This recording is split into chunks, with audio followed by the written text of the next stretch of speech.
Assalamualaikum warahmatullahi wabarakatuh. Salam dan bahagia. Tergerak, bergerak, dan menggerakkan.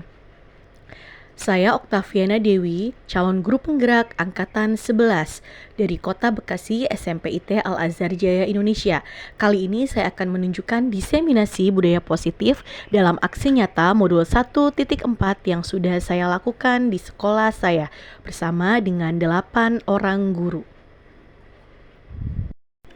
Berikut adalah pembimbing saya, yaitu Ibu Ardianti ST-SPD sebagai fasilitator dan Ibu Asri Saktiani sebagai pengajar praktik. Tujuan pembelajaran khusus dari modul ini adalah CGP dapat menyampaikan pembelajaran dari penerapan konsep inti dari modul budaya positif, serta pemahaman mereka mengenai konsep-konsep inti dalam modul budaya positif. Hal ini tentunya dilakukan agar seluruh warga sekolah, baik guru, kepala sekolah, serta siswa-siswi melakukan budaya positif. Di mana dan bagaimana diseminasi ini dilaksanakan? Diseminasi ini dilaksanakan di SMPIT Al-Azhar Jaya Indonesia yang beralamat di Jalan Siriprada nomor 135 Kampung Pabuaran, Cimuning, Mustika Jaya, Bekasi. Jumlah guru yang mengikuti diseminasi adalah 8 orang guru. Diseminasi ini dilaksanakan pada hari Kamis, yaitu tanggal 22 Agustus tahun 2024. Waktu yang dilaksanakan adalah pada pukul 8.00 hingga 09.00 waktu Indonesia bagian Barat di ruang kelas 8B. Adapun materi yang disajikan dalam diseminasi ini yaitu konsep inti budaya positif. Yang pertama adalah disiplin positif. Yang kedua, nilai-nilai kebajikan. Yang ketiga, teori motivasi perilaku manusia. Yang keempat, hukuman dan penghargaan. Yang kelima, keyakinan kelas. Yang keenam, kebutuhan dasar manusia. Yang ketujuh, posisi kontrol. Dan yang terakhir adalah segitiga restitusi. Berikut adalah kegiatan diseminasi di SMPIT Al-Azhar Jaya Indonesia yang telah saya lakukan. Assalamualaikum warahmatullahi wabarakatuh. Waalaikumsalam warahmatullahi wabarakatuh. Apa kabar hari ini Bapak Ibu guru hebat? Alhamdulillah, luar biasa. Allahu Akbar. Masya Allah, alhamdulillahirrahmanirrahim. Bapak Ibu guru, terima kasih atas waktunya. Hari ini saya sudah meminta izin kepada Bapak Kepala Sekolah, Bapak Syahrial Pulungan, yang kebetulan hari ini beliau sedang ada agenda dengan komite. Saya, Oktaviana Dewi, calon guru penggerak angkatan 11, hari ini saya akan melaksanakan diseminasi budaya positif ya. Jadi menyebarkan pemahaman dan pengalaman penerapan budaya positif di sekolah SMPIT Al-Azhar Jaya Indonesia. Harapannya adalah nanti setelah selesai diseminasi ini, Bapak Ibu guru bisa menerapkan budaya positif di setiap kelasnya masing-masing. Selain itu juga bisa menerapkannya di sekolah. Sebelum kita mulai, kita ice breaking dulu ya Bapak Ibu guru. Ice breakingnya adalah saya akan mengajak Bapak Ibu guru untuk tepuk tangan ya. Saya rasa Bapak Ibu guru sudah tahu nih ice breaking tepuk tangan ya. Jika saya mengatakan tepuk 1, oke, Bapak Ibu guru silakan tepuk 1. Jika saya bilang tepuk 2, maka tepuknya 2 kali. Jika tepuk 3, maka tepuknya 3 kali. Tetapi posisinya ketika tepuk 1, maka di tengah. Tepuk 2 berarti kanan dan kiri. Tepuk 3, kanan, kiri, atas. Ya, seperti itu. Kemudian jika saya mengatakan tepuk 4, maka kanan, kiri, 2 kali gitu ya. Oke, kita mulai. Konsentrasi. Tepuk 1, tepuk 3, tepuk 4, 1. Wah, siapa nih yang tepuk? Padahal tadi saya tidak ada kata tepuknya ya. Berarti Bapak Ibu guru ada yang tidak konsentrasi. Kita ulang 1 kali lagi ya. Tepuk 2, tepuk 3, 4. Oke, alhamdulillah semuanya sekarang sudah konsentrasi. Baik Bapak Ibu Guru, sebelum kita mulai, mari kita sama-sama bacakan basmalah terlebih dahulu. Bismillahirrahmanirrahim. Baik, mengawali diseminasi ini, saya akan mengajukan beberapa pertanyaan pemantik. Bapak Ibu Guru bisa menjawab setuju atau tidak setuju ya. Yang pertama adalah hukuman dapat mendisiplinkan siswa. Bapak Ibu setuju atau tidak? Setuju. Siapa yang setuju silakan angkat tangan. Yang tidak setuju? Baik, Ibu Nini, kenapa Bu Nini setuju hukuman dapat mendisiplinkan siswa? Hukuman, kita biasanya memberikan hukuman kepada siswa untuk apa? Efek jerak ya, efek jerak supaya siswa tidak mengulangi perbuatannya kembali. Dan mungkin di sini digarisbawahi hukuman seperti apa dulu gitu. Kalau di sekolah yang bagus itu hukuman yang mendidik seperti itu. Baik. Oke, tadi ada yang menjawab tidak setuju. Ibu Talita? Karena menurut saya sebagian besar siswa ketika mendapatkan hukuman malah merasa jadi mereka malah akan semakin melakukan kesalahan itu lagi, kayak seperti apa ya, balas dendam lah, jadinya lebih melakukan kesalahan-kesalahan lagi, dan semakin dia mendapatkan hukuman malah makin terjadi. Oke, baik, terima kasih atas pendapatnya. Betul, jadi memang ada dua versi ya. Nanti Bapak Ibu Guru akan mendapatkan jawabannya setelah mengikuti diseminasi ini. Apakah hukuman itu cocok untuk siswa, bisa diterapkan atau tidak. Kemudian yang kedua, reward dapat meningkatkan prestasi siswa. Setujukah Bapak Ibu? Setuju. Oke, yang ketiga, seorang guru harus bisa memberi solusi untuk setiap siswa yang bermasalah. Tidak, ada yang tidak setuju, ada yang setuju. Kemudian kenapa tidak setuju? Solusi itu diharapkan dari siswanya sendiri, bisa keluar dari masalahnya sendiri. Dulu itu hanya apa sih ya, mengarahkan lah, seperti itu harapannya sih. Oke, baik, terima kasih Bu Nini. Pertanyaan pemantik yang keempat, yaitu guru berperan sebagai teman bagi siswa. Setujukah? Oke, baik Bapak Ibu, nanti kita akan menemukan jawabannya di pemaparan diseminasi ini ya. Baik, selanjutnya adalah konsep utama modul budaya positif. Jadi di sini nanti saya akan menyampaikan perubahan paradigma belajar, disiplin positif, kebutuhan dasar manusia, motivasi perilaku manusia, posisi kontrol restitusi, keyakinan kelas, dan segitiga restitusi. Yang pertama, pembelajaran dengan paradigma baru.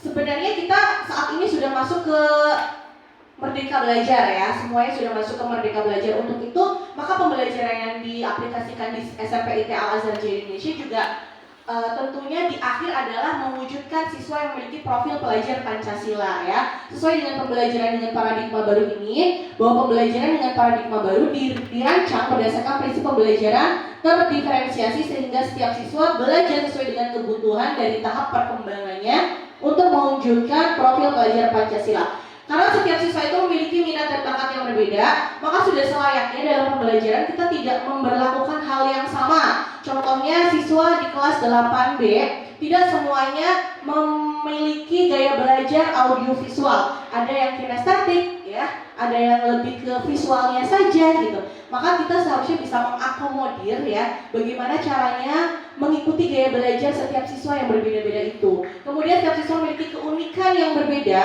sehingga kita juga tidak bisa memperlakukan sama. Ada yang lebih suka matematika, ada yang lebih suka bahasa Inggris, ada yang lebih suka PKN atau mungkin prakarya ya, sehingga pasti nilainya juga berbeda dan kita tidak bisa menyamaratakan ya bahwa mereka tuh harus bisa matematika, harus bisa bahasa Inggris karena mereka memiliki karakteristik yang berbeda-beda.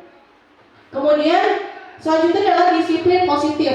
Dalam budaya kita, makna disiplin biasanya dimaknai sesuatu yang dilakukan seorang pada orang lain untuk mendapatkan kepatuhan. Kita biasanya disiplin itu berarti patuh dengan aturan ya, yang kita tahu seperti itu. Kemudian sebagai pendidik, tujuan kita adalah menciptakan anak-anak yang disiplin sehingga mereka bisa berperilaku dengan mengacu pada nilai-nilai kebijakan universal dan memiliki motivasi intrinsik bukan ekstrinsik. Apa sih bedanya motivasi intrinsik dan ekstrinsik? Motivasi intrinsik itu lahir dari dirinya sendiri ya. Jadi si anak mau disiplin bukan karena kita suruh, tapi karena dia tahu bahwa yang dilakukannya adalah hal yang baik. Kemudian dia tidak melakukan hal yang salah karena dia tahu bahwa yang dilakukan adalah melanggar aturan atau keluar mungkin dari syariat Islam, maka dia tidak melakukan itu. Jadi itu motivasi intrinsik. Tetapi motivasi ekstrinsik biasanya tumbuh karena dia mendapatkan konsekuensi atau hukuman dari orang lain, sehingga dia melakukan itu karena ketakutan. Misalnya seperti yang kita tahu biasanya kalau anak tidak menggunakan topi untuk pramuka biasanya ada hukuman, atau tidak memakai kaos kaki di dalam kelas mendapatkan hukuman. Memang itu akan memberikan dampak disiplin bagi anak, tetapi apakah motivasi itu datang dari dirinya sendiri? Tidak ya, jadi datangnya dari orang lain, dari peraturan ya, dari aturan. Maka yang muncul adalah motivasi ekstrinsik, bukan dari dalam dirinya sendiri.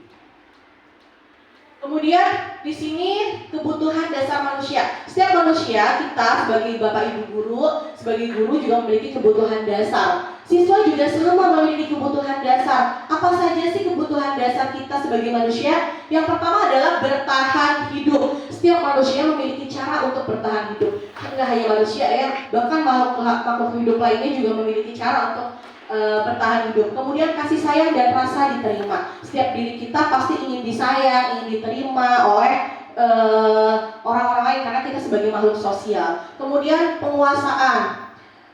Setiap siswa memiliki kemampuan yang berbeda dan mereka pasti memiliki penguasaan yang berbeda-beda pula. Tapi setiap individu pasti punya kelebihan, punya penguasaan ya.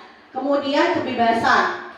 Kebebasan itu contohnya misalnya ada siswa yang ingin belajarnya itu sambil mungkin gini, kita biasanya meminta mereka untuk menulis ya. Ternyata mereka tidak suka menulis dengan rapi. Mereka sukanya menulisnya menggunakan mungkin cara mind mapping atau ada gambar-gambarnya. Nah, sebaiknya kita memang memberikan kebebasan kepada mereka untuk memberikan cara penulisan yang mereka sukai. Yang penting mereka paham dengan apa yang mereka tulis. Kadang-kadang kan tulisnya rapi, ibu tidak bisa membacanya gitu ya. Padahal tulisan itu kan untuk dirinya sendiri. Karena itu bukan tugas ya. Kalau tugas kan sudah ada formatnya. Tapi kalau penulisan mencatat, biasanya mereka punya gaya yang berbeda. Nah, kita harusnya bisa memberikan kebebasan. Nah, siswa lebih suka diberikan kebebasan atas apa yang ia mau. Yang penting tidak keluar dari koridor sekolah ya, aturan sekolah. Kemudian kesenangan. Setiap kita bukan hanya murid, guru juga memiliki kesenangan gitu ya. Guru juga ingin sesuatu yang menyenangkan bagi diri kita. Siswa biasanya senang ketika mendapatkan rasa kasih sayang dari gurunya. Contoh, kita bertemu siswa menyapa, apa kabar Radit ya, apa kabar Hanif. Itu adalah rasa senang yang mereka terima atau mereka merasa diterima dan diberi kasih sayang oleh kita karena kita memberikan perhatian. Itu kebutuhan dasar manusia. Kemudian selanjutnya motivasi perilaku manusia. Motivasi merupakan dorongan yang timbul pada diri seseorang secara sadar atau tidak sadar untuk melakukan suatu tindakan dengan tujuan tertentu. Yang pertama adalah menghindari ketidaknyamanan dan hukuman. Murid melakukan disiplin karena ia takut dihukum. Ini merupakan motivasi intrinsik. Jadi tadi sekali lagi ketika kita memberikan hukuman memang memberikan efek jerak, tetapi ternyata yang muncul adalah motivasinya motivasi intrinsik bukan ekstrinsik, bukan intrinsik ya. Jadi motivasi intrinsik itu muncul dari diri sendiri, sementara ekstrinsik itu dari aturan atau dari orang lain. Mendapat imbalan atau penghargaan dari orang lain, murid melakukan disiplin diri karena ia ingin mendapatkan imbalan ini merupakan motivasi ekstrinsik. Nah, tadi kan dari pertanyaan yang diajukan, apakah hukuman dapat mendisiplinkan siswa? Betul, jawabannya dapat mendisiplinkan siswa. Tetapi yang muncul adalah motivasi ekstrinsik ya. Kemudian imbalan atau penghargaan reward itu memang bisa membuat mereka mendapatkan prestasi, memunculkan prestasi. Jadi mereka tuh kayak berlomba untuk bisa mendapatkan prestasi. Tetapi ternyata yang muncul pun motivasi ekstrinsik karena itu tidak muncul dari dirinya sendiri. Nah, sampai sini Bapak Ibu mulai terbuka dan setuju nggak dengan konsep bahwa kita tuh sebaiknya tidak sering memberikan hukuman dan memberikan reward karena nanti yang muncul bukan motivasi dalam dirinya tapi motivasi karena orang lain. Setuju? Oke, kemudian menghargai nilai-nilai kebijakan diri sendiri. Murid melakukan disiplin karena sadar akan nilai kebajikan dirinya. Ini merupakan motivasi intrinsik. Contoh dari nilai kebajikan itu, misalnya di kelas, itu setiap kelas kan memiliki inventaris barang-barangnya sendiri ya. Contoh misalnya punya sapu dan alat pel. Sapu dan alat pel itu dalam peraturan mungkin ditulis peraturan kelas siswa dilarang ya merusak barang-barang yang ada di kelas.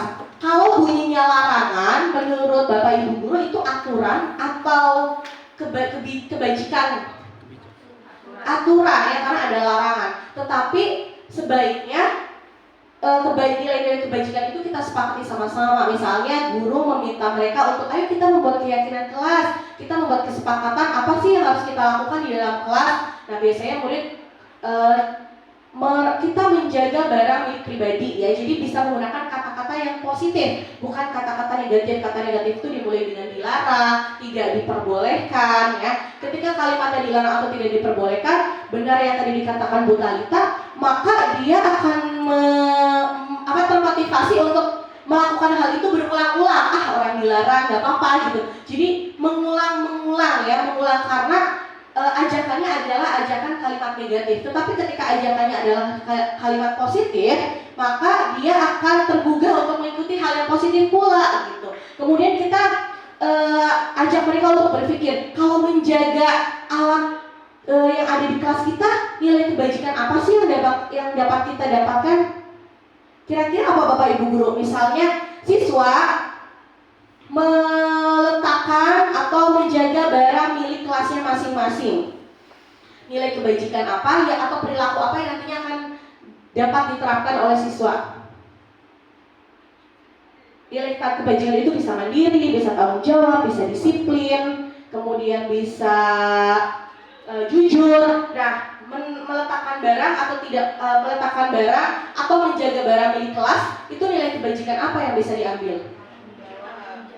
Tanggung jawab, betul ya. Jadi anak nantinya akan bertanggung jawab dengan apa yang sudah disepakati, karena tadi sudah kesepakatannya adalah menjaga barang milik kelas. Kemudian konsep disiplin identitas gagal, hukuman dan penghargaan. Hukuman di sini adalah menyakitkan. Mungkin kita sebagai guru juga kadang merasa ya, ketika kita telat, kita dapat konsekuensi hukuman, dipotong gitu ya gajinya. Nah, itu pemotongan itu kan kadang menyakitkan kita gitu. Padahal kita sudah pulangnya sampai sore, ternyata masih dapat itu. Nah, sama halnya dengan siswa yang mendapatkan hukuman, mereka juga akan merasa disakiti karena ternyata kesalahan yang mereka perbuat itu tidak bisa ditolerir dan mereka merasa mereka itu diintimidasi sehingga menimbulkan rasa dendam. Mereka rasa dendam dari diri siswa karena merasa disakiti. Kita kalau disakiti rasanya pengen balas nggak sih? Ya kan, kadang-kadang ingin membalas. Nah, tidak semua siswa bisa menerima. Kadang-kadang ada yang merasa disakiti dan merasa ingin balas dendam. Kemudian merasa tidak nyaman, apalagi ketika hukumannya itu dipermalukan di depan teman-temannya.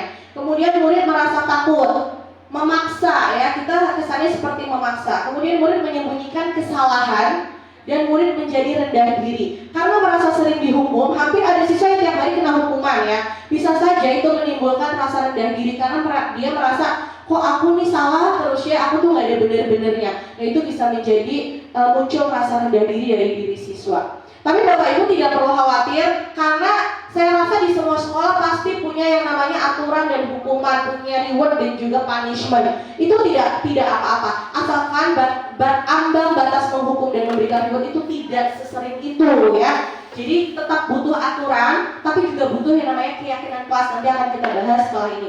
Kemudian penghargaan itu ternyata tidak efektif karena tadi hanya memunculkan motivasi ekstrinsik. Kalau dapat voucher dari koperasi, siswa senang banget ya biar dapat nilai tinggi gitu ya. Kalau dapat hadiah berupa uang, siswa senang sekali belajar. Tapi kalau tidak dapat apa-apa, ya biasa-biasa aja. Artinya motivasi yang tumbuh untuk belajar adalah karena motivasi dari orang lain.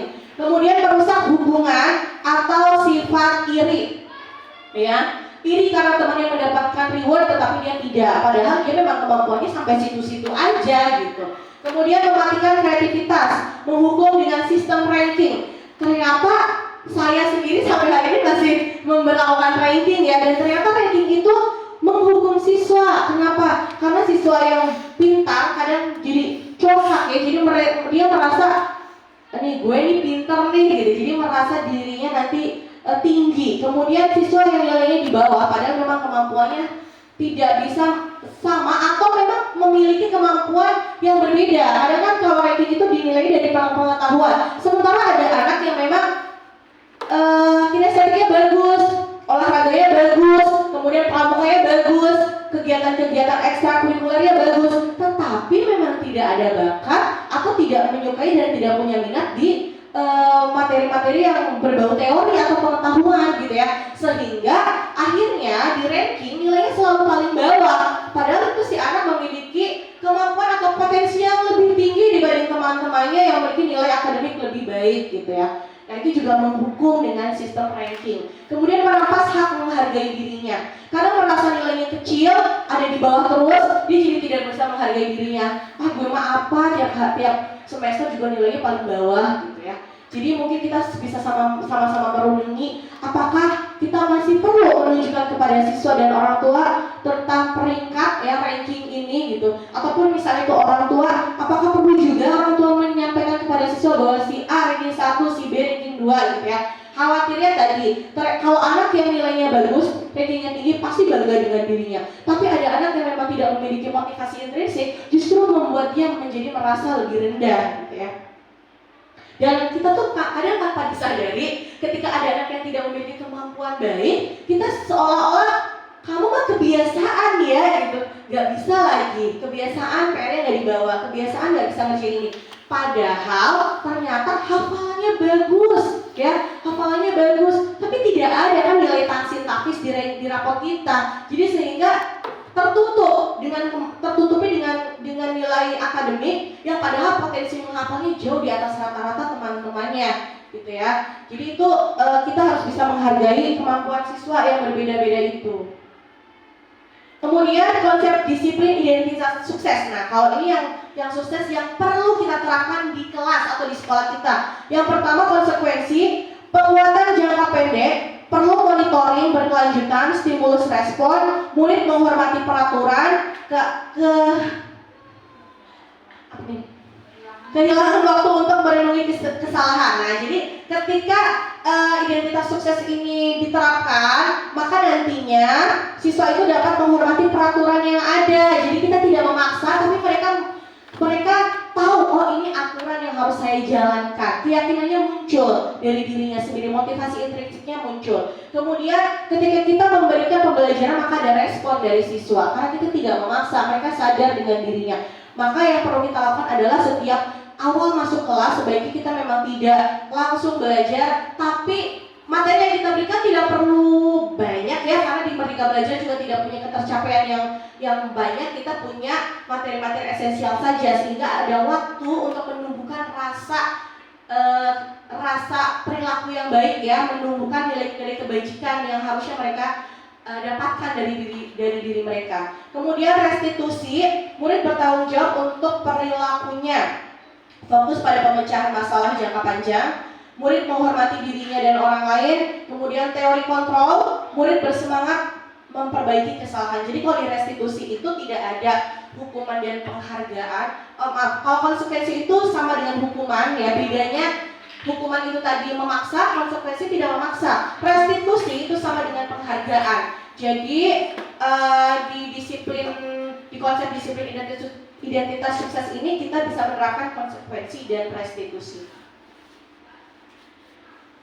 Kemudian konsep disiplin pendekatan restitusi, sebuah cara menanamkan disiplin positif pada murid. Restitusi adalah proses menciptakan kondisi bagi murid untuk memperbaiki kesalahan mereka, sehingga mereka bisa kembali pada kelompok mereka dengan karakter yang lebih kuat. Jadi restitusi itu kayak kita memberikan biasanya kalau guru BK, Bu ini suka memberikan konsultasi ya. Jadi anak-anak membuka diri, menyampaikan kesalahan mereka apa, kemudian mereka akhirnya tadi yang seperti Bu Nik sampaikan, mereka mencari solusi untuk masalahnya sendiri. Nah itu yang dibutuhkan dari restitusi. Jadi sehingga anak tuh nggak merasa ditekan gitu ya. Kamu tuh salah, kamu harusnya begini. Tetapi dengan konsultasi, dengan adanya restitusi ini, justru siswa tahu saya harus melakukan apa untuk tidak mengulangi masalah saya. Kalau dia misalnya tertinggal mata pelajaran karena sering tidak masuk, maka konsultasi dengan guru BK biasanya di situ ada proses restitusinya. Guru BK menyampaikan, kamu kenapa, salahmu apa, coba kamu cari tahu kenapa kamu sering telat sekolah, kenapa kamu tidak masuk. Nah itu kan mereka akhirnya menyadari kesalahan mereka dan mencari solusi dari masalah-masalahnya sendiri. Kemudian ciri-cirinya adalah tidak menebus kesalahan namun belajar dari kesalahan tadi ya. Yang sudah dan ini sudah diterapkan alhamdulillah di sekolah kita ya. Anak-anak itu masuk ruang BK bukan dihukum tapi diarahkan untuk mencari solusi dari kesalahan yang mereka lakukan. Kemudian memperbaiki hubungan, tawaran bukan paksaan. Biasanya Bu Nini seperti itu kan Bu Nini, ketika ada siswa yang bermasalah dipaksa untuk memperbaiki atau Bu Nini beri tawaran apa sih tindakan yang harus dilakukan, seperti apa, coba bisa diceritakan. Biasanya sih dikasih pemahaman dulu, setelah itu edukasi ya, mungkin ya, refleksi ya, udah muncul belum kesadaran dari siswa seperti itu. Ketika udah muncul ya diharapkan dia bisa menyelesaikan masalahnya seperti itu. Oke, siap. Nah, alhamdulillah ya ternyata di sekolah kita sudah diterapkan oleh guru BK proses restitusi ini, bahwa ternyata anak-anak tuh nggak dipaksa ya, tapi ditawarkan, dan Bu Nini tuh mencarikan solusi, tapi juga memberikan mereka pemahaman dulu ya, sehingga mereka tahu harus ngapain gitu ya untuk memperbaiki dirinya. Kemudian menuntut untuk melihat ke dalam diri, mencari kebutuhan dasar yang mendasari tindakan. Tadi yang kebutuhan dasar yang sudah saya jelaskan, bahwa misalnya ada anak yang suka malak temennya, kita tuh harus cari tahu dulu kenapa sih mereka malak ya, kenapa suka malak temennya. Bisa jadi karena mereka kebutuhan dasarnya adalah apa, misalnya untuk bertahan hidup, orang tuanya tidak memberikan uang saku, maka kita harus cari tahu dulu, oh ternyata dia malak itu karena untuk kebutuhan hidupnya, karena harus makan dan tidak diberikan makan dan tidak diberikan uang saku gitu. Nah, kira-kira ketika anak tidak diberikan uang saku dan tidak diberikan makan siang, apa sih yang perlu kita lakukan? Bu Pipit barangkali mau mencoba menjawab. Misalnya nih, ada anak yang bermasalah suka malak temennya. Terus biasanya kan kita panggil ya Bu ya, kenapa suka malak temennya? Nah, harusnya kita cari tahu dulu ya, kenapa sih alasannya dia memalak temannya? Gitu. Ternyata itu kebutuhan dasar mereka. Dia itu memalak karena kebutuhan bertahan hidup. Nah, kira-kira kalau ada masalah seperti itu, Bu Pipit punya solusi nggak untuk membuat mereka jerak untuk tidak mengulangi memalak lagi? Mungkin izin jawab ya, kita coba kasih pemahaman dulu. Jikalau dia si pemalak tadi kan, anak tadi kita posisikan kalau dia dipalak juga gimana rasanya. Nah kita kita coba memberi pemahaman untuk dia bisa bersikap untuk tidak melakukan itu. Oke, siap, terima kasih Bu Pipit. Betul ya, jadi kita bisa memberikan pemahaman dulu terhadap mereka, tetapi juga kita bisa mencari tahu kepada orang tuanya kenapa sih tidak diberi uang saku, kenapa tidak beri makan gitu ya, padahal dia tuh butuh loh bertahan hidup, makanya dia sampai malam seperti itu gitu ya. Kemudian fokus pada karakter bukan tindakan, menguatkan dan fokus pada solusi. Tadi yang sudah diterapkan ternyata sama guru BK kita, fokusnya adalah mencari solusi ya, bukan menghukum ya. Oke, ada 3 macam ya. Pertama hukuman, konsekuensi, dan restitusi. Tadi kalau hukuman itu guru menghukum siswa tersebut. Nah, contoh kasusnya adalah siswa sering tidak mengerjakan PR. Ini sering banget ya ditemukan di kelas-kelas, ada siswa yang tidak mengerjakan PR. Jika menghukum, maka biasanya guru menghukum siswa tersebut hormat bendera selama 10 menit. Sebenarnya alhamdulillah di sekolah kita tidak ada seperti itu ya. Jadi hukumannya hukuman yang mendidik gitu ya. Di sekolah kita itu hukumannya menulis ayat Quran, dan itu justru memberikan pahala untuk mereka karena sudah menuliskan ayat Quran. Tapi ini contoh di sekolah lain ya, biasanya diminta untuk hormat bendera selama 10 menit. Kayaknya kita waktu SD, SMP sering ya dikasih hukumannya untuk hormat bendera gitu ya. Kemudian guru marah dan murid menjadi takut. Kalau konsekuensi, guru memberikan konsekuensi untuk mengerjakan PR-nya pada jam istirahat atau dikerjakan sebanyak 3 kali lipat. Itu namanya konsekuensi, bukan hukuman. Ya, kemudian guru tegas dan siswa menghormati peraturan.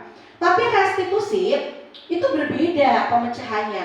Guru menanyakan keyakinan kelas atau dirinya dan membantu siswa menyelesaikan masalahnya. Tadi yang sudah diterapkan oleh guru BK ya. Jadi dipanggil siswanya, ditanyakan masalahnya, dicarikan solusinya bersama. Kemudian guru terbuka dan siswa menghormati dirinya dan orang lain. Karena gurunya sudah mau menanyakan apa masalah mereka, maka dia akan hormat dengan kita karena kita berusaha untuk mengarahkan mereka mencari solusi, dibanding ketika kita menghukum ya. Kalau dihukum biasanya anak tadi dendam, akhirnya kesal, marah gitu ya. Kemudian kalau diberikan konsekuensi, mereka akan kelelahan ya. Jam istirahat yang harusnya bisa makan, mereka malah mengerjakan tugas, akhirnya setelah itu sakit. Itu juga dampaknya untuk sekolah, besokannya tidak akan masuk gitu ya.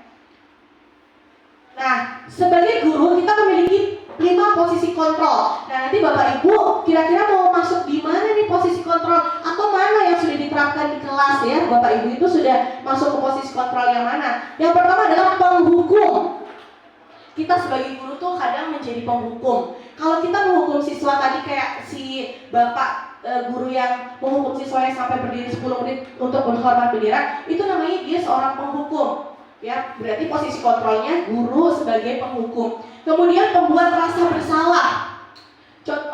Contohnya ada anak yang misalnya di kelas ngobrol, kemudian kita meminta dia untuk maju ke depan, kemudian kita marahin ya, kita omongin dia, kenapa sih kamu ngobrol terus, kamu nggak pernah menghargai saya, tuh lihat teman-teman kamu semuanya baik, kamu doang yang tidak baik. Dan itu namanya kita membuat dia merasa bersalah. Atau kita bilang, saya kecewa karena kamu berkali-kali ngobrol di kelas tidak seperti teman-teman kamu yang baik-baik. Itu juga posisi kontrol kita adalah sebagai pembuat merasa bersalah. Jadi si anak merasa bersalah, merasa dirinya tuh tidak berharga dan selalu salah gitu ya. Kemudian teman, posisi sebagai teman. Tadi ada ya di situ, apakah kita perlu menjadi teman bagi siswa? Menjadi teman untuk siswa itu sangat mulia, sangat baik. Kita memang seharusnya di dalam kelas tidak selalu menjadi guru, tetapi juga bisa menjadi teman agar mereka senang dengan kita. Seperti tagline-nya guru BK itu biasanya guru BK bukan polisi siswa, guru BK adalah sahabat siswa. Nah itu, jadi kita memang sebaiknya menjadi teman. Tetapi untuk posisi kontrol restitusi, teman itu biasanya memposisikan dirinya seperti siswa jadinya tidak menghargai dia gitu, karena merasa dekat, akhirnya dia merasa sama Bu Okta lah enak, nggak bakal dihukum karena merasa terlalu dekat gitu ya. Kemudian pemantau itu memberi konsekuensi seperti tadi, ketika anaknya tidak mengerjakan PR maka diminta untuk membuat tugas 3 kali lipat. Itu namanya pemantau, memberikan konsekuensi kepada siswa. Tapi manajer adalah posisi di mana guru memberikan konsultasi, membuat kegiatan restitusi ya. Jadi tadi menggali masalahnya apa, meminta pendapat siswa dan mencari solusinya sama-sama. Nah, jadi dari 5 posisi kontrol ini kira-kira posisi mana sih Bapak Ibu yang cocok untuk kita, yang harusnya kita terapkan di sekolah? manajer ya. Berarti kita seharusnya menjadi manajer, melakukan restitusi pada setiap siswa yang bermasalah, tidak menjadi penghukum, tidak menjadi pembuat merasa bersalah, tidak cuma menjadi teman atau hanya menjadi pemantau, tapi sebaiknya kita menjadi manajer ya. Oke, kemudian keyakinan kelas. Mengapa keyakinan kelas? Mengapa tidak peraturan kelas? Tadi seperti yang sudah saya sampaikan bahwa kalau keyakinan kelas itu kita melakukan meminta anak untuk menuliskan keyakinan kelas dan sama-sama membuat kesepakatan ya, membuat kesepakatan. Sementara kalau peraturan itu dibuat oleh sekolah. Oke, dari sini mungkin saya rasa sudah cukup ya penjelasan yang saya sampaikan. Bapak Ibu ada yang mau bertanya? Berikut adalah sesi tanya jawab antara CGP dan peserta diseminasi. Assalamualaikum warahmatullahi wabarakatuh. Warahmatullahi wabarakatuh. Izin bertanya ya Bu. Yang pertama, apakah dengan adanya keyakinan kelas maka peraturan harus dihapuskan? Untuk pertanyaan yang kedua, apakah dengan segitiga restitusi itu merupakan penghapusan dosa atau kesalahan bagi anak-anak yang sudah melanggar? Terima kasih. Assalamualaikum warahmatullahi wabarakatuh. Waalaikumsalam warahmatullahi wabarakatuh. Itu menjadi penghapus dosa. Kemudian yang selanjutnya, ya apakah keyakinan kelas dan peraturan? Apakah ketika sudah ada keyakinan kelas, peraturan kelas dihapus? Oke. Kalau keyakinan kelas tadi kan adalah kesepakatan dari siswa dan guru. Misalnya di kelas Bu Pipit nanti misalnya di kelasnya, ayo anak-anak kita sama-sama bikin keyakinan kelas. Kesepakatan yang mereka sepakati itu apa? Keyakinan yang mereka sepakati. Misalnya saling menghormati sesama teman. Itu misalnya adalah salah satu keyakinan kelas yang harus diterapkan di kelas itu. Nah, apakah peraturan tidak perlu? Peraturan masih tetap perlu, ya, karena peraturan itu dibuat oleh sekolah. Bedanya peraturan itu dibuat oleh sekolah, objeknya yang harus melaksanakan. Tapi kalau keyakinan kelas itu dibuat bersama-sama, yang melaksanakan juga bersama-sama, gitu ya. Sehingga ketika ada keyakinan kelas itu harus ada, tetapi tidak perlu menghilangkan peraturan. Tapi kalau peraturan kelas boleh tidak dihilangkan, boleh. Dibuatnya tadi namanya keyakinan kelas diubah. Jadi peraturannya itu tidak dihilangkan tapi diubah menjadi keyakinan kelas. Gitu ya Bu Pipit. Jadi peraturannya tidak dibuang tapi diubah menjadi keyakinan kelas dengan kalimat-kalimat positif. Kemudian segitiga restitusi itu tidak akan menghapus dosa ya, menghapus kesalahan gitu. Justru membuat mereka lebih tahu apa yang harus mereka lakukan ya, sehingga kesalahannya hilang nggak? Kesalahannya tidak hilang. Boleh kita tetap catat kesalahan dia. Biasanya guru BK sudah punya ya buku catatan kesalahan anak-anak. Tapi kita meminta mereka untuk menyadari, untuk tidak mengulangi hal yang sama. Gitu. Terima kasih ya Bu Pipit. Apakah sudah cukup? Terima kasih, cukup Bu. Oke, terima kasih. Penjelasan yang sudah saya sampaikan tadi, menurut Bapak Ibu apa sih bedanya peraturan dan keyakinan kelas? Ada yang mau menjawab? Oke, Bu Nur, silakan. Itu sesuatu yang dibuat oleh sekolah untuk menertibkan anak. Nah, kalau keyakinan kelas, nah ini saya mendengar mungkin semacam keyakinan terkait perilaku yang tumbuh dari diri siswa sendiri. Oke, benar sekali Bu Nur ya bahwa keyakinan kelas dan peraturan kelas itu berbeda. Tadi keyakinan kelas itu muncul dari dirinya sendiri, muncul sebagai motivasi intrinsik dan biasanya dilakukan berdasarkan kesepakatan bersama. Nanti mungkin setelah ini Bapak Ibu, ayo kita sama-sama masuk ke kelas-kelas, kita buat keyakinan kelas bersama-sama ya. Tetapi kalau peraturan itu memang muncul motivasi ekstrinsik ya, atau tadi dibuat berdasarkan dibuat berdasarkan aturan yang ada. Jadi siswa itu sebagai objeknya untuk melaksanakan aturan tersebut. Lalu di sela-sela tanya jawab, CGP menunjukkan contoh penerapan segitiga restitusi yang telah dilakukan oleh CGP terhadap salah satu siswa kelas 9A, yaitu Ananda Raditya, yang saat itu mendapatkan masalah terkait ribut dengan teman satu kelasnya. Selain itu, CGP juga menunjukkan video rekaman yang telah dilakukan oleh CGP bersama Ananda Rehan saat melakukan segitiga restitusi. Berikut adalah contoh dari penerapan segitiga restitusi yang telah dilakukan oleh CGP.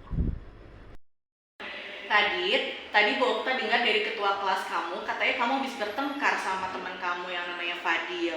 Iya Bu, soalnya saya kesel banget Bu sama Fadil, dia sering nyontek saya mulu. Oke, wajar sih kamu melakukan hal itu manusiawi kalau kita marah sama orang yang sudah berbuat salah. Lalu, apa yang sudah kamu lakukan ke Fadil tadi? Saya marah-marah, cuma maki-maki doang. Sama juga tadi saya gebrak aja. Kenapa kamu lakukan itu? Pasti ada alasannya. Iya Bu, saya melakukan itu karena saya sering banget dicontekin sama dia Bu, nggak cuma sekali. Oke, wajar kalau kamu merasa marah. Saya yakin kamu pasti nggak rela kerjaan kamu sudah dicontek oleh Fadil. Fadil sudah tidak berusaha melakukan pekerjaannya sendiri dan lebih memilih untuk mencontek. Tapi menurut kamu tindakan hal yang seperti itu sesuai nggak dengan keyakinannya kelas yang sudah kita sepakati? Enggak.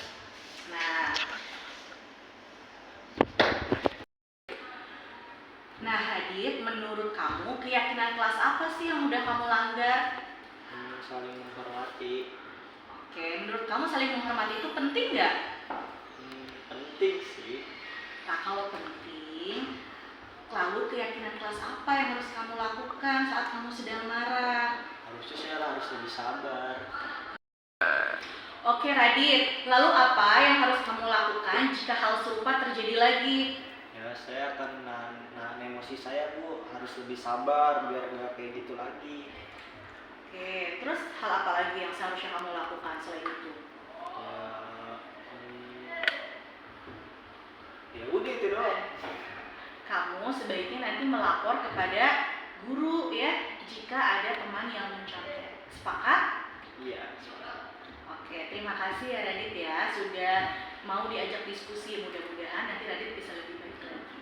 Sekarang kamu boleh keluar dari kelas. Oke. Terima kasih Radit. Iya Bu.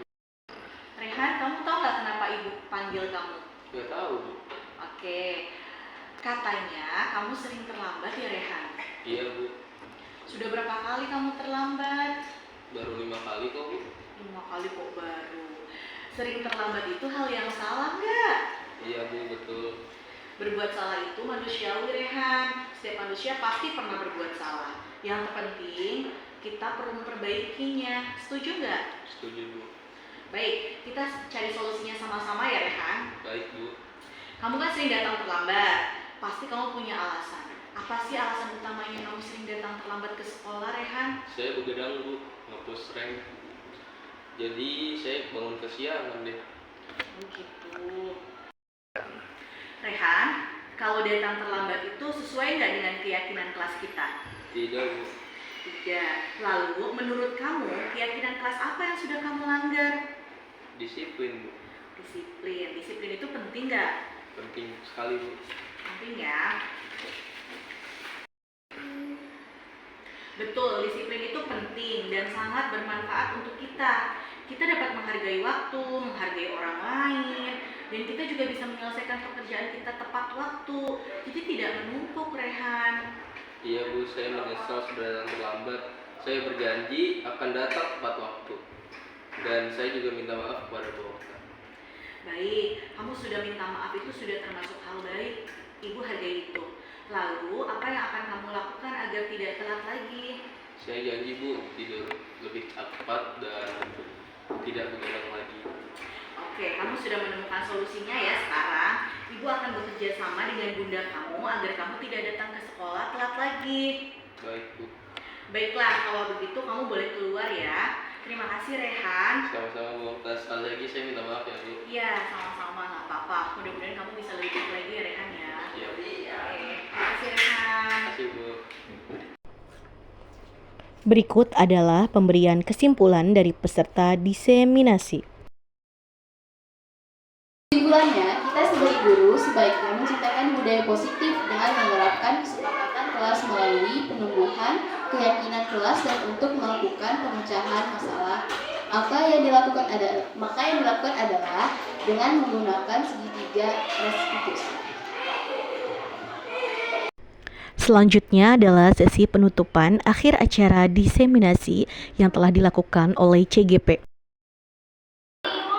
Baik Bapak Ibu Guru, alhamdulillahirrahmanirrahim, kita ada di penghujung acara diseminasi ini ya. Saya berharap sekali setelah diseminasi ini Bapak Ibu Guru bisa menerapkan keyakinan kelas di kelasnya masing-masing, kemudian mengikuti konsep yang dibuat oleh guru BK kita ya, bahwa sebaiknya kita melakukan tindak segitiga restitusi dalam mencari solusi dari masalah-masalah siswa ya, sehingga nantinya siswa tidak merasa dipaksa, dihukum atau merasa bersalah, tapi siswa bisa memunculkan keyakinan nilai-nilai kebajikan yang bisa diterapkan pada dirinya sendiri gitu ya. Nah, untuk itu ayo sama-sama kita lakukan budaya positif di sekolah kita. Bapak Ibu setuju ya dengan adanya diseminasi ini? Saya pokoknya benar-benar berharap Bapak Ibu kita sama-sama semuanya menerapkan budaya positif di sekolah kita tercinta SMP IT Al Azhar Jaya Indonesia. Di sini ada kutipan dari Stephen M. Covey ya, yang mengatakan bahwa bila kita ingin membuat kemajuan perlahan, sedikit ubahlah sikap atau perilaku Anda. Namun, bila kita ingin memperbaiki cara-cara utama kita, maka kita perlu mengubah kerangka acuan kita. Maka ubahlah bagaimana Anda melihat dunia, bagaimana Anda berpikir tentang manusia. Ubahlah paradigma Anda dan skema pemahaman serta penjelasan aspek-aspek tertentu tentang realitas. Jadi ayo Bapak Ibu, saya sekali lagi mengajak Bapak Ibu untuk menumbuhkan, menciptakan budaya positif di sekolah kita agar tidak ada lagi anak yang merasa terpaksa dihukum, terpaksa mengikuti peraturan, terpaksa melakukan tindak aturan yang kita inginkan, tetapi kita menumbuhkan nilai-nilai kebajikan yang ada di dirinya, bahwa dia tahu apa yang harus mereka lakukan, hal baik apa yang harus mereka tumbuhkan, dan hal buruk apa yang harus mereka tinggalkan. Sekian dari saya, mari kita tutup dengan membaca hamdalah dan doa kafaratul majlis. Alhamdulillahirabbil alamin. Subhanallahumma wa bihamdika asyhadu an la ilaha illa anta astaghfiruka wa atubu ilaik. Saya akhiri. Assalamualaikum warahmatullahi wabarakatuh. Waalaikumsalam warahmatullahi wabarakatuh. Berikut adalah umpan balik dari guru atas kegiatan diseminasi yang telah dilakukan. Assalamualaikum warahmatullahi wabarakatuh. Alhamdulillah, hari ini kami guru-guru SMP IT Al Azhar Jaya Indonesia telah mengikuti diseminasi budaya positif yang disampaikan oleh Ibu Oktaviana Dewi. Beliau sebagai aksi nyata dari pendidikan guru penggerak angkatan ke-11, dan saya merasa senang sekali untuk mengikuti kegiatan ini, dan saya berharap Bu Okta dapat menerapkannya di kelas ini. Terima kasih. Wassalamualaikum warahmatullahi wabarakatuh. Assalamualaikum warahmatullahi wabarakatuh. Saya Intan Kusuma Dera, rekan sejawat dari Ibu Okta yang saat ini tengah mengikuti pendidikan guru penggerak. Saya senang karena hari ini bisa mengikuti kegiatan diseminasi budaya positif. Semoga yang Ibu Okta sampaikan dapat terlaksana di SMP IT Al Azhar Jaya Indonesia. Terima kasih. Wassalamualaikum warahmatullahi wabarakatuh. Kemudian, CGP bersama siswa kelas 8B melakukan penerapan keyakinan kelas.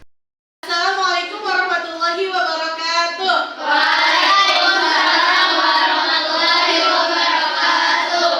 Apa kabar hari ini anak-anak? Alhamdulillah, luar biasa. Allahu Akbar. Alhamdulillahirabbil alamin, kalau kalian semuanya baik-baik saja.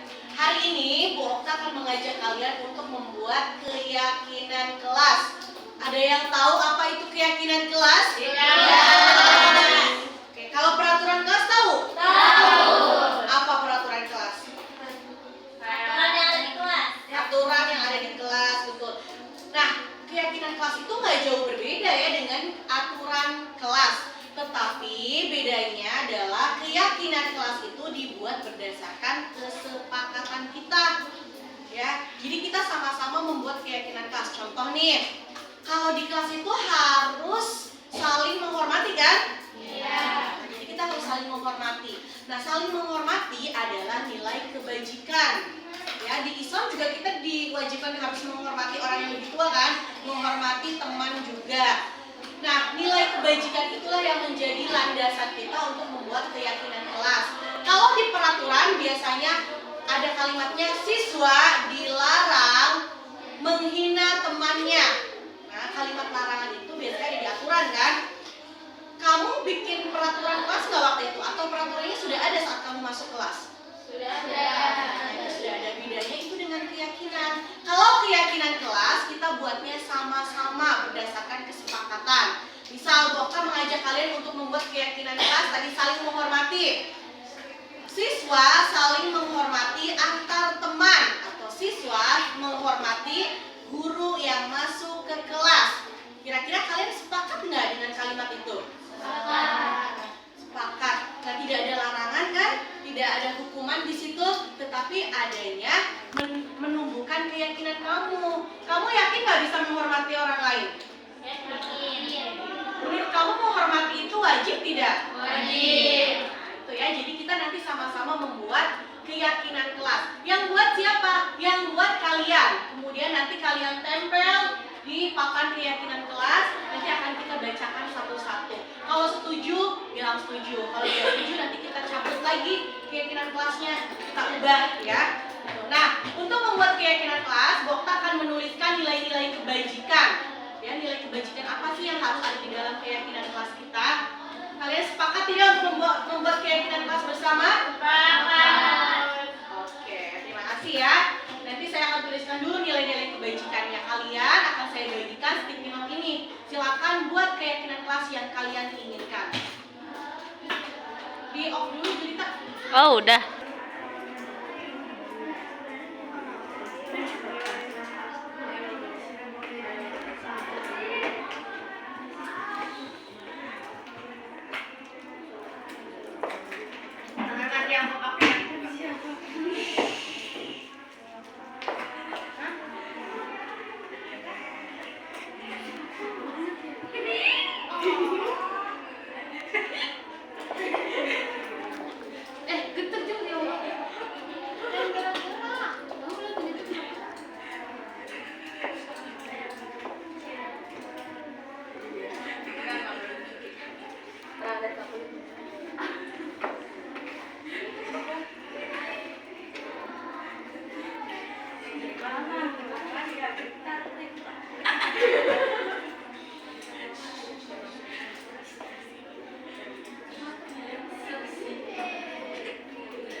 Menyebutkan nilai kebajikan apa saja untuk membuat keyakinan kelas. Contoh yang tadi saya sebutkan, misalnya kita harus saling menghormati, berarti saling menghormati antar teman di kelas.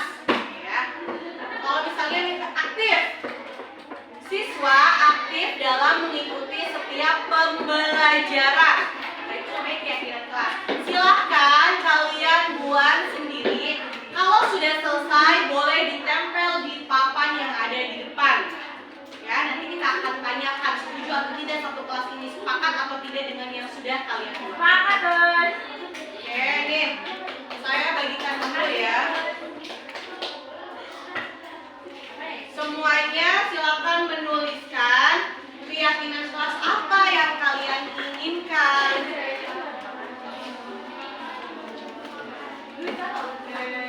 Nulis membuat ini keyakinan kelas yang tadi contoh yang saya sebutkan.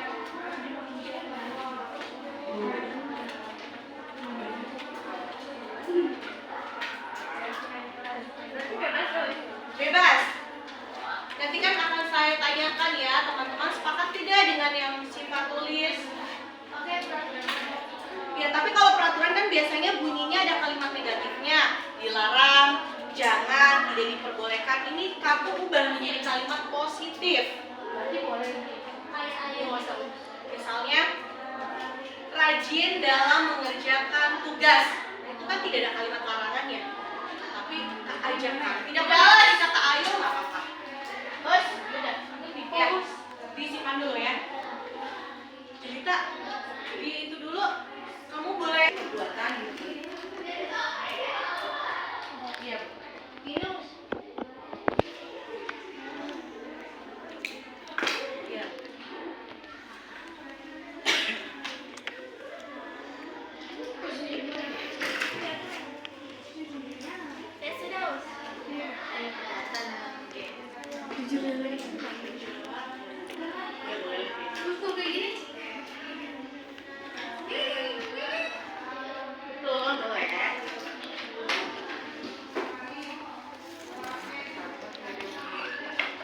Oke, sudah selesai.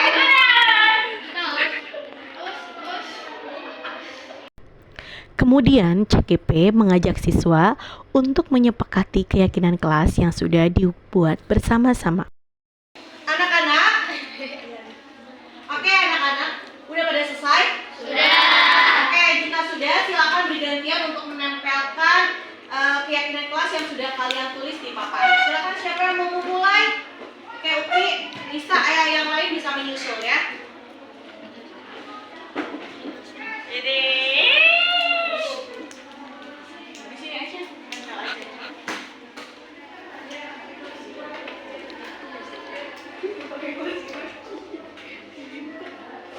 Oke, yang lain silakan lanjut, siapa saja boleh ya.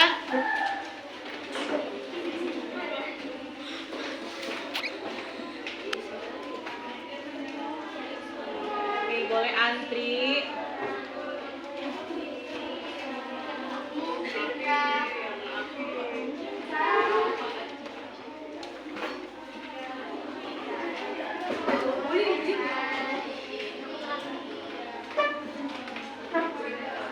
Ada yang belum?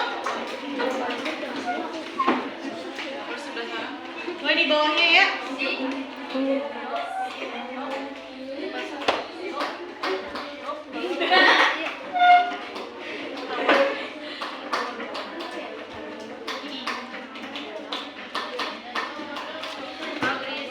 Oke, sekarang kita kan sudah menempelkan sama-sama nih keyakinan kelasnya. Coba saya bacakan beberapa ya. Nanti kalau misalkan sepakat, silakan katakan sepakat.